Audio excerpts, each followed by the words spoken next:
Hello po, what's up mga kaidolo, mga ka-stroke, good morning. What's up, stroke community.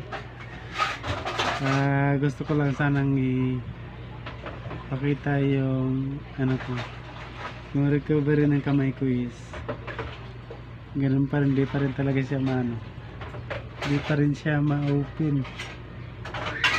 Hindi ko pa siya kaya i-open na ganyan lang. Naka-close na siya. Tapos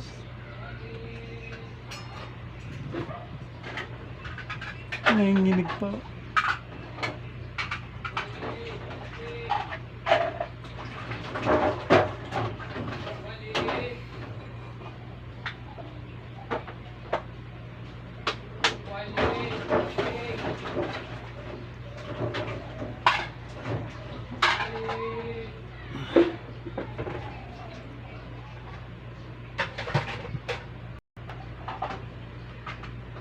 Mga ganyan pala yung mga nagagawa niya.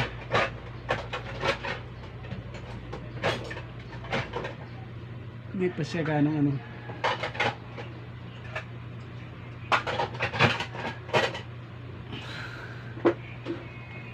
mabigat pa, pero at least kahit paano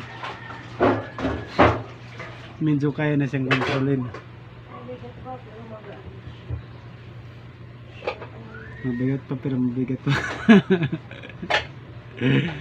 Yan lang muna mga ka-stroke, sa mga nagtatanong kung ano na recovery ng kamay ko. Hanggang ganun lang yung kaya niya, yung grip lang. Kaya na niyang magwitbit ng pwede na siyang magsara-sara ng mga kahit ganito. Wait lang, kailangan kasi ng tulong pa para i-open. Pero once na na-open na siya,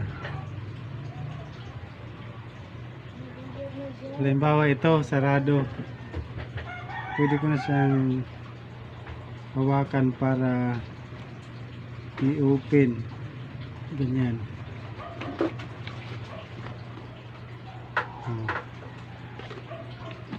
Tapos ganyan.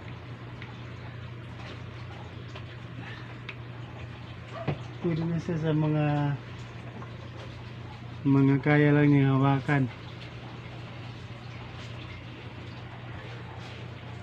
Halimbawa ganito. Pag once na maklip na niya, pwede na siyang pwede siyang pang-open. Pero di pa talaga siya, di pa siya literally nabubuksan. Although may grip na siya, sa totoo lang nakakabuhat na siya ng siguro mga kasi yung in-exercise ko ngayon is nabubuhat ko siya pag nakatayo ako ngayon 8 kilos.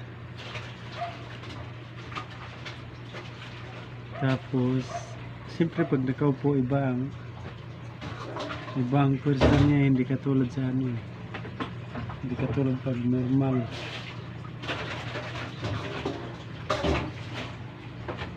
Yun lang muna yung update sa kamay ko.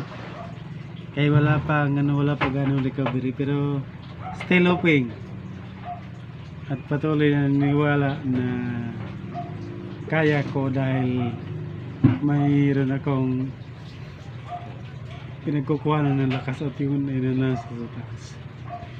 Yun lang muna, good morning.